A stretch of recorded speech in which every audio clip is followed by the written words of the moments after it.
Oke, kali ini saya akan menjelaskan tentang chapter 6 kecerdasan buatan yang berkaitan dengan MFCC dan neural network.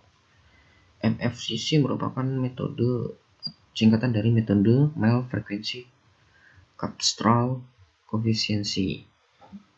Dan di sini saya akan membagi dua kategori. Yang pertama tentang teori, yang kedua tentang praktek.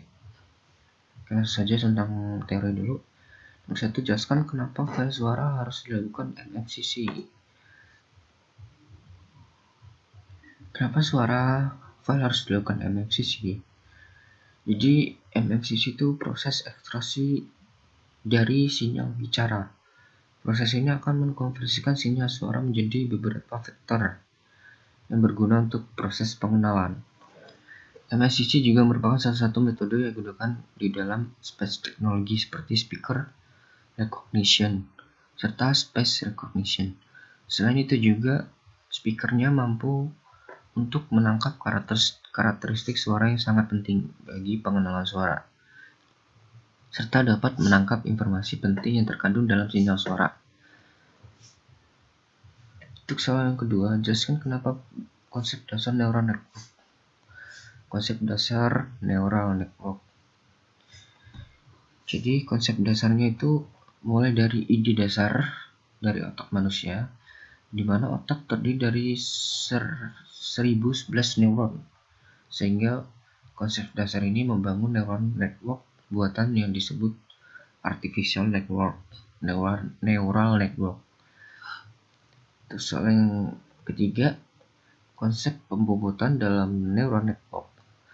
Jadi konsep pembobotan itu menggunakan algoritma backpropagation untuk memperkecil tingkat error dengan menyesuaikan nilai bobot berdasarkan perbedaan output serta target yang dicapai. Itu soal selanjutnya yaitu tentang konsep aktivasi dalam neural network. Fungsi aktivasi itu untuk membatasi nilai keluaran agar selalu dalam batas nilai ketetapannya. Soal selanjutnya, cara membaca hasil plot dari MFCC.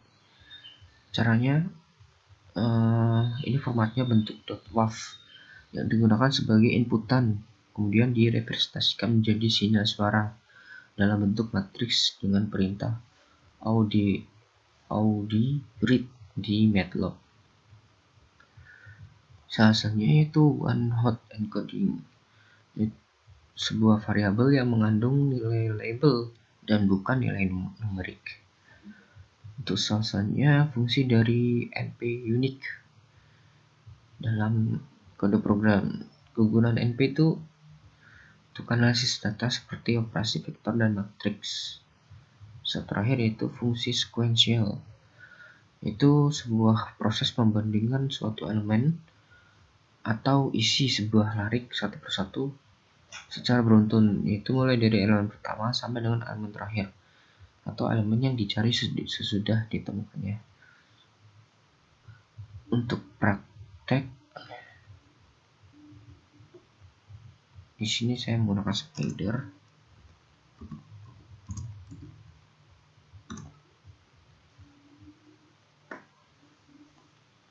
Untuk praktek di sini ada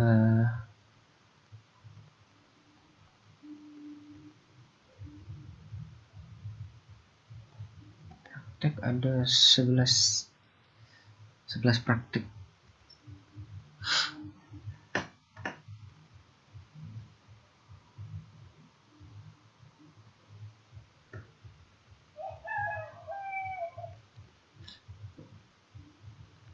Untuk soalnya secara singkat saja nanti. Jadi saya langsung menjelaskan per kodenya. Yang pertama itu dari isi data Gitizen, Gen Collection, dan data dari FreeSound.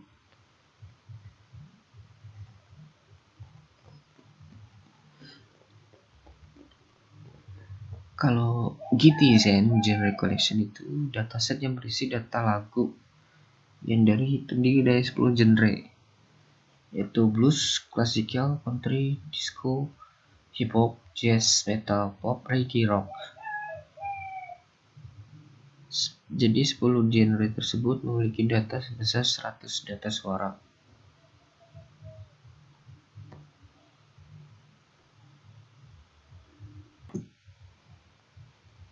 Nah, untuk yang pertama ini kita menggunakan library Librosa.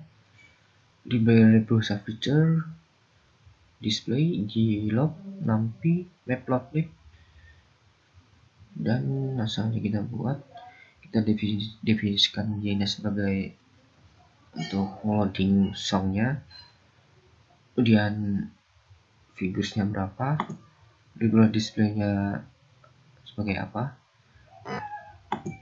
color bar, title song, like clock, show, display MFCC.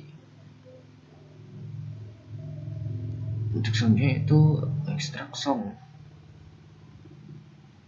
ianya sebagai Librosa load. Ini untuk apa ya namanya, untuk memasukkan filenya ke MFCC. Dan normalisasi value, return berapa, itu biasanya div generates. Jadi mendefinisikan genre. Untuk selanjutnya itu convert label. Ini untuk generate features, ini untuk bring features dan labelnya. Training splitnya untuk seberapa waktunya. Yang ini untuk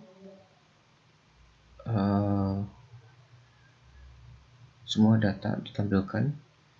Yang ini random, split dx, train text, print numpy, kemudian train input label berapa, kemudian sequentialnya,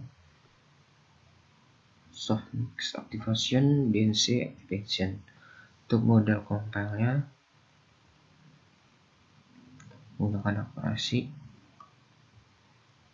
print model summary.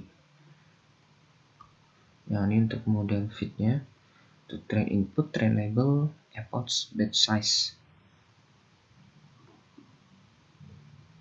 print down, kemudian print akurasi dan loss-nya, dan yang terakhir model predictnya. Oke, sekian.